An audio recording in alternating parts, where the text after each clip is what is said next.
چۆنی کاکشوان باشی؟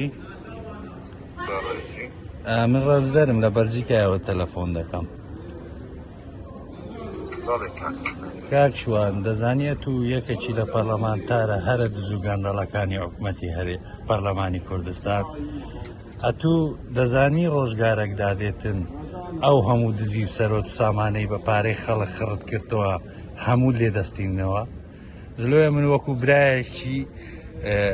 نسعەتێکی لێ دەکەم لە ڕای خوای بەلاشیشە هەوڵ بدە بەشێک لەو دزی و گەندەڵیانەی کە پارەت کۆ کردوێتەوە ئەو پارەی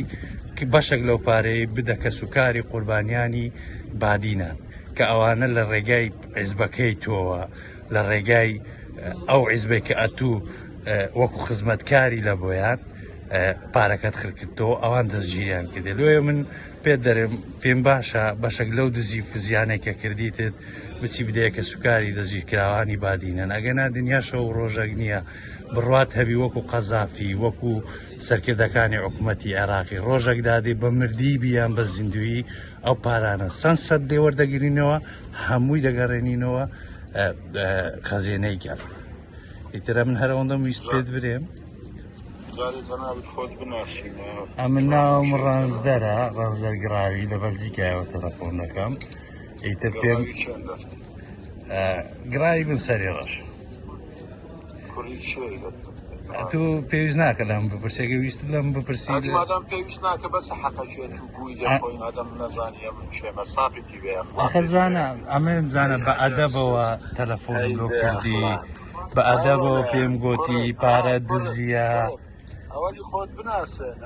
خۆت بناسێنە ئەجە هەینێ قسام بکە ئەم واجێم لە دەناوت واگرتی ئەوە قسەی دەکەی خۆت بناسیینە بزانم دەناوت کوڕی چێ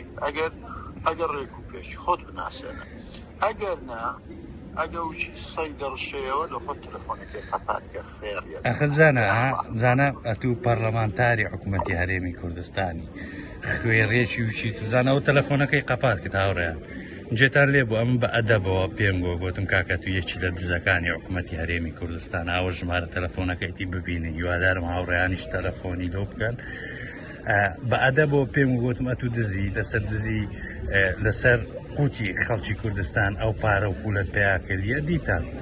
ئەوە پەرلەمانتارەکەمانە بۆ زمانەی قسەی دەکاتن دەبی ئەوانی تکیان چۆن بیتن ئیتر ببینن ئەوە پەرلەمانتارەکەیتیان بە ئەدەبەکەیتیان بە ئیساب ئەو بەجوێن قسە دەکات جا پارتیەکان بەمە دەرێن ئەمە جنێو فرۆشت ئەوە بە خۆیان پەرلەمانتارەکانی تیان جنێو فرۆشت.